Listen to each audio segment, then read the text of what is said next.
5 tips for getting into the stock market that you should consider before investing your money.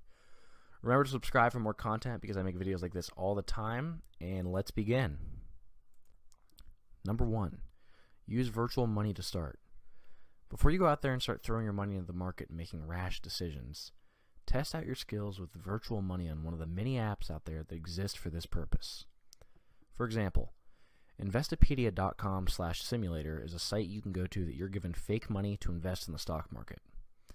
Do your due diligence and try to make some fake money. If you think you understand enough and start to repeatedly make money, then maybe it's time to switch to real money in the real market. Number 2, define what your goals are. This is important for you to do. This will determine what style of investing you're going to be utilizing and will shape how you plan out what stocks to invest in and what stocks to stay away from. This depends on a lot of factors such as your age, financial situation, employment, and state of mind. Ask yourself, are you saving for retirement? Are you trying to make risky investments to make a quick buck? Or are you just simply trying to get into investing without any end goal in mind? After you figure this out, you can start to write out your goals.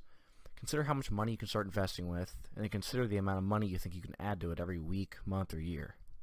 After this, consider how long you think your investment will last, and try to aim for what the market averages every year, which is about a 10% return per year. 7% if you take inflation into consideration. Do the math using a compound interest calculator and see your goals and predictions unfold. Going with a cliche one here. Number 3, read books. It can't hurt to become knowledgeable about the stock market before you throw your money into it. Read some of the most basic books about the stock market that are highly recommended, such as The Intelligent Investor by Benjamin Graham.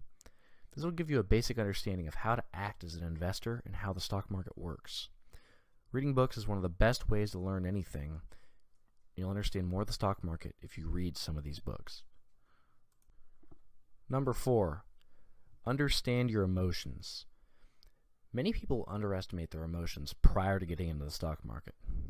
This is one of the biggest reasons why people lose money in the stock market every year, because they can't control their emotions and don't stick to basic formulas. Do you think Warren Buffett is an emotional investor? The answer is no. There will be a point in time in which you want to sell your stocks since they're temporarily down, or you'll want to buy a stock that seems to be flying to the moon. But instead of listening to your emotions, go back to the basic principles of investing and make the right decision. Avoiding emotional investing can be done if you implement a plan beforehand and tell yourself to always stick to it. And number 5, an index fund is a safe bet. A lot of people like picking their own stocks because they think they can beat the market. That just doesn't seem to happen very often for people, since it's a very hard thing to do. If you don't think you know enough about investing in stocks to beat the market, then I would advise you not to try that way when starting out. To start, you should consider putting your money into an index fund like the SPY index fund. Index funds like this carry a basket of diversified stocks in the market and historically are known to go up around 10% every year. Put that into your compound interest calculator and see how much money 10% a year can net you after a long period of time. It will amaze you. And that concludes the video, and make sure you remember to subscribe and hit the like button, and I will see you next time.